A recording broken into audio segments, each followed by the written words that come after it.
There was recently a civics poll in the US, and it's looked at the popularity of Black Lives Matter, and supposedly, if you scroll down to some of the graphs, John, there is some very good findings here. So the peak of the popularity of Black Lives Matter was on the 3rd of June 2020. So this is when there were protests in like 140 or so cities. I mean, that's amazing. I mean, when they were burning down half the United States, they were the most popular. Well, we shall see that I mean, this didn't... You can see that steep decline there. Yes. So for people who are listening, from about early 2019, or is it early 2018, there's a gradual increase in popularity from being broadly unpopular, and it grows and grows and grows to the point where in about the death of Breonna Taylor on the 13th of March 2020, it kind of skyrockets up to this huge peak, and then a few months later it plummets down, and it's been going down ever since. Right. One of the things I have to mention as well, you see the early part of that graph. You notice the New York Times don't include anything before. Why do you think that is? Because they were really unpopular, I imagine. So in 2016, of course, because this happens every 4 years, the exact same thing, because it's orchestrated. It's not natural at all. It is a astroturfed, what they call it. So in 2016, the exact same thing tried to happen, and it was the chap in Dallas, the Black Lives Matter supporter, who then went out and shot 5 Dallas cops to death because he, I don't know, hates white supremacist America. And then their popularity went into the negative, as you can see before. And it's interesting they cut that off to be like, oh, America hated them, but now they like them, or something like that. No. Your movement came about. It ended in a terrorist attack, and then you disappeared for a while, and now you've come back again. And now there's been lots of terrorist attacks. Seems like people have short memories, though, because that peak in June is quite large considering where they were a couple of years before. So if you could scroll down to the next one, we can see that the Republicans were actually almost in support of Black Lives Matter in kind of that June time. There's at least some degree of support as opposed to opposition. And but only although 10 points. Yeah, it's not huge, but it's more support than not. Okay. And as you can see, it's certainly less so than the Democrats, who have a huge kind of peak around that June sort of time.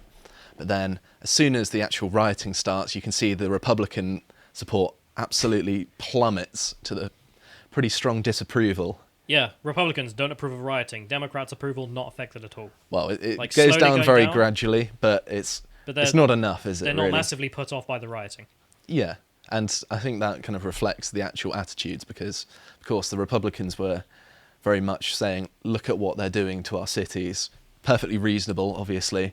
I mean, I can remember in kind of June time when we were all locked down, and then there were riots in America that no one was doing anything about. I think it's like the lowest I felt about the state of the world ever. Just like, wow, how is this going on in America? Like, you're meant to be...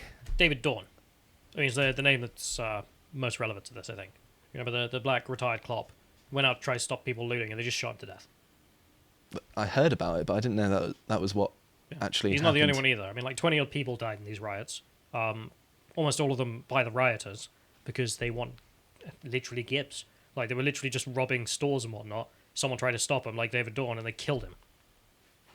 Yeah, it's awful, and it's good to see that at least the popularity is plummeting because of it. I mean, I was in such a bad way looking at America, and I was just like, come on, you're meant to be the land of the free, and you're not even stopping people from burning your cities down.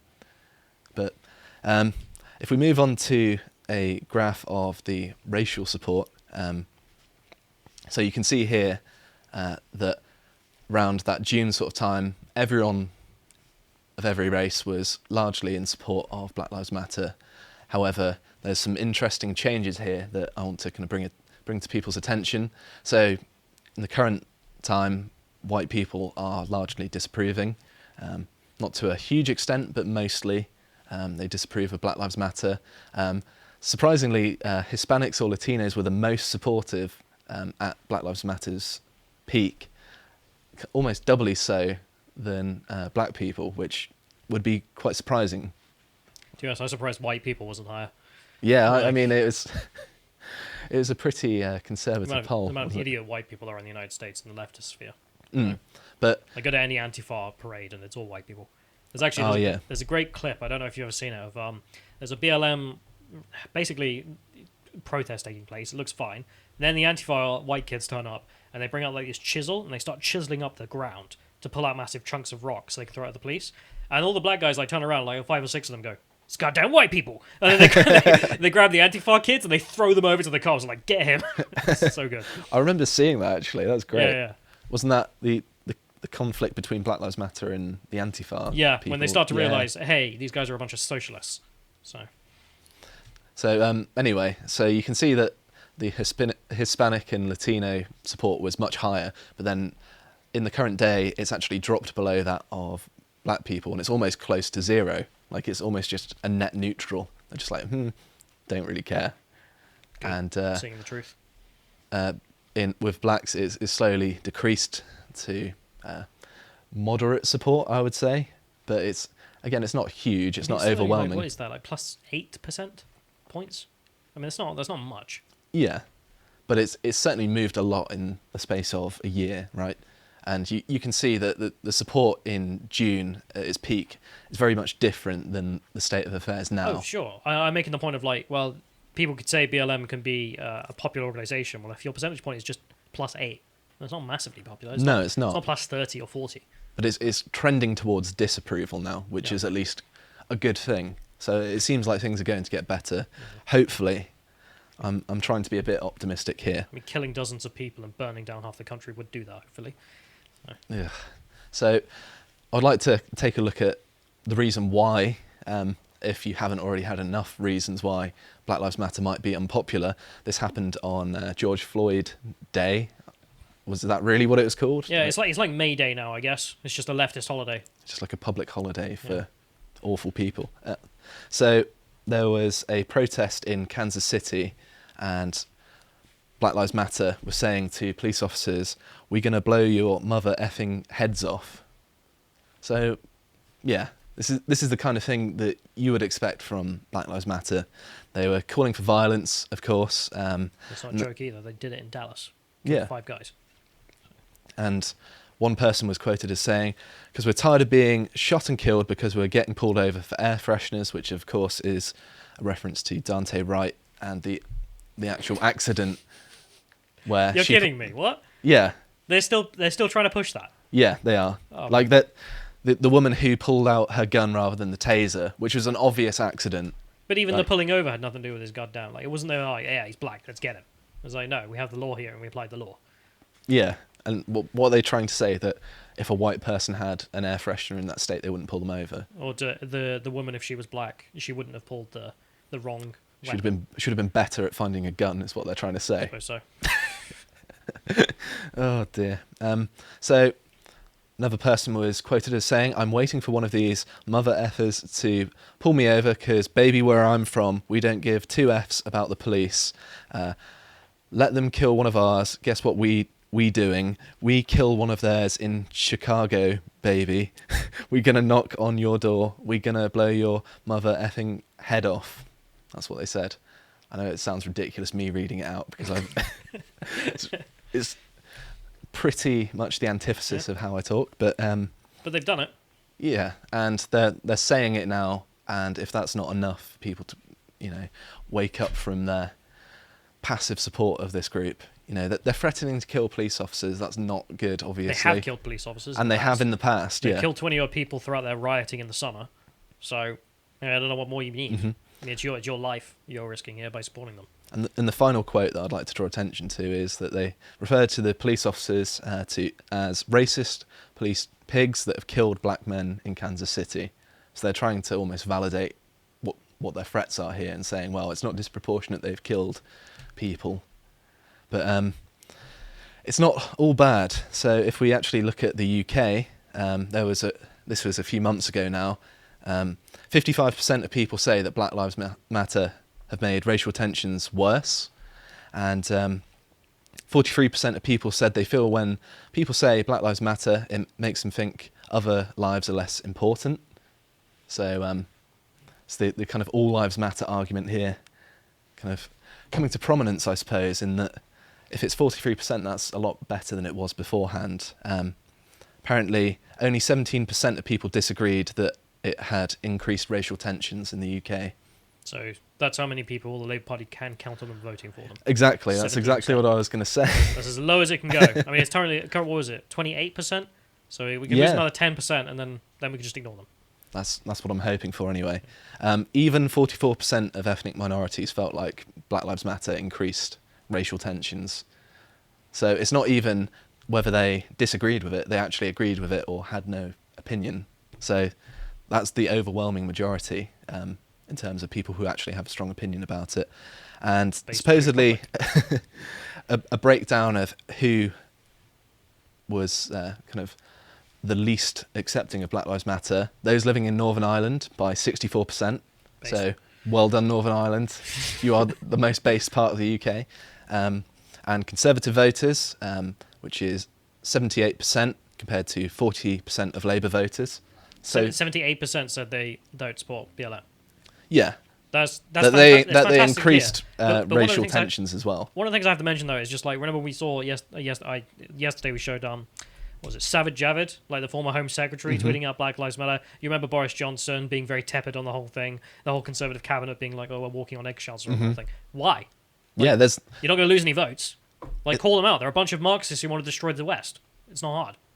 In fact, you could use it to demonise the Labour Party because they were all for it. You could say, well, the Labour Party is supporting this group that celebrates terrorism. Yep. I mean, that's what they're doing at the end of the day. Take the knee harder. It's unbelievable. But I also love that you can see the Labour voters also agree with the sentiment. Yeah. If you actually look at the graph here, the agreement that Black Lives Matter have made racial tensions worse is the majority amongst pretty much everyone. So Labour voters, minority ethnic people, all people, white people and Conservative voters. Although the Conservatives are the most condemning, followed by white people, then everyone. It's still... the Labour voters most out of touch with everyone. God. Yeah, you can see that no one's really supporting them actually in the UK. And you can kind of see that by the fact that nothing's really been done about the protest. They kind of just happened. We kind of dealt with it, and then that was that. Like we've not defunded our police or anything like that, have we? Sure, but they have been quite insidious. So getting themselves into the civil service, getting their message in there, being forced by the government, or with local schools. Like they're very good at being activists in the most petty of places. Well, I'm not saying that they haven't infiltrated institutions and stuff like that. Obviously they have, but it doesn't seem like they have the support that they might do. Public hate them. Yeah, exactly. Base public. So in the same poll, apparently... Actually, no, sorry, I've got a little bit ahead of myself. So we also had a situation where Edward Colston's statue was toppled in Bristol, who was a former slave owner, and this was kind of a bit of a controversy because there were lots of other statues on the menu of toppling, so to speak, and of course Sadiq Khan has set up a... Went all the way to Winston Churchill's statue, got nothing to do with slavery. Yeah. Because it never had anything to do with slavery, it was to do with the fact that they're Westerners. Yeah, but apparently 84% of Black Britons reject toppling statues. So even though it was done in their name, a vast majority actually don't support this. Yeah. Well, and that's even with the data that 58% of people who are Black British believe that the UK is racist, which is quite a significant number, isn't it? I mean, it's just over a majority, and that is double that of... in the general population, which is 29%, which is basically Labour polling at this point. With all the leftist propaganda, though, I'm actually quite surprised it's where it is. So it's better than I would have expected. People falling for that nonsense. But it's You're more pessimistic than me. I'm kind of gutted that it's 58. It should be lower. There's way more leftist propaganda in the UK than the US. So anyway, but you mentioned that it's done in black people's names, and yes, this is one of the things that I kind of I'm very annoyed about, which is when they go out and they're like, yes, we're doing this for black people. And you get people at home who disagree. And it literally just makes racists because people then think, oh, maybe black people agree with this. Don't. Never do. Because there are a bunch of socialists who stand only for themselves. They just use the mask of like, oh yeah, I'm doing it for black people, I swear. It's got nothing to do. And they're overwhelmingly against it. This is what I was saying in the first place as well. When this was all going on, I was just like, well, they're claiming to do this for people. I bet they don't even support it. And now we finally got the vindication that they actually are against it, thankfully. Every time as well. Yeah. It's like the trans activists, exactly the same story. And out of the black British people that were polled, I thought this was important to draw attention to. 5% actually supported using direct force against the police, which is, in my opinion, 5% too many, but I imagine that would be very different than the United States. And on the topic of the United States, I'd actually like to talk about the impact that Black Lives Matter have had. So we're actually seeing that the impacts they've had on crime and policing have been slowly reversed. So there has been obviously a huge increase in crime and murder rates in the United States because of them defunding the police. I mean, who would have guessed that defunding the police means there's going to be more crime? Literally everyone. Yeah, anyone Everyone with a knows brain would have guessed this. Well, also, So- I think the leftists who did this also knew this, because their ultimate goal is to bring so much chaos that they can force through a socialist revolution, like if you're thinking at a macro level. So they want more crime because they want more chaos. I mean, even in Democrat-controlled cities now, they're going to be reversing some of the defunding of the police, thankfully, which I'll get into in a second. But supposedly, homicide rates actually rose by a whole 32% in cities with a population of at least 1 million. So that's huge. So all of these major cities, obviously Democrat-run, the murder rate increased by a third because of defunding the police. That's not a small number. Do you have Portland's number in there? No, Because it was just... I've seen like Andy No post a graph of Portland, and it's like the murder rate is literally up and down for a few years. And it's like 2020 through the roof, like 4 or 5 times higher, or something ridiculous. Yeah, I think Portland isn't a large enough city, though, to be included in that 1 million. Okay. But just off the top of my head, Because I mean, with I'm Portland not as sure. well, you've got the terrorist actions, like the Trump supporter walking down the street just wearing a MAGA cap. Some guy runs out with a gun and just shoots him dead. I mean, Portland is just something else. It's basically... It's like the Gaza Strip of America. Yeah, it is. I mean, Anyway, you should just disavow Portland entirely. Revoke it from the United States. I don't know what you can do. But nevertheless, New York City's Mayor Bill de Blasio has said that he wanted to reinstate $92 million for a new police precinct in New York. I see the chat saying Portland was 800% higher. 800%? Yeah. Wow, that's Yeah, absurd. it was like 20 the year before, and then it was like 300, 500, or whatever the heck it was. Wow. Yeah. So the mayor of Baltimore has also suggested increasing the police budget. So it was 22 million last year, and now it's going to be 27 million. So people are actually going to be upping the funding, it seems. And also in Oakland, California, after kind of a series of attacks on Asian Americans and rising homicides, as is the trend among most major places. Presumably by the far right. Well, of course it isn't. Yeah. I mean, and they're going to restore 3.3 million to the previously cut budget of 29 million. So it seems like they're kind of realising their mistake, and they're actually proposing to increase it by a further 24 million at the minute, but we don't know whether that's actually going to happen or not.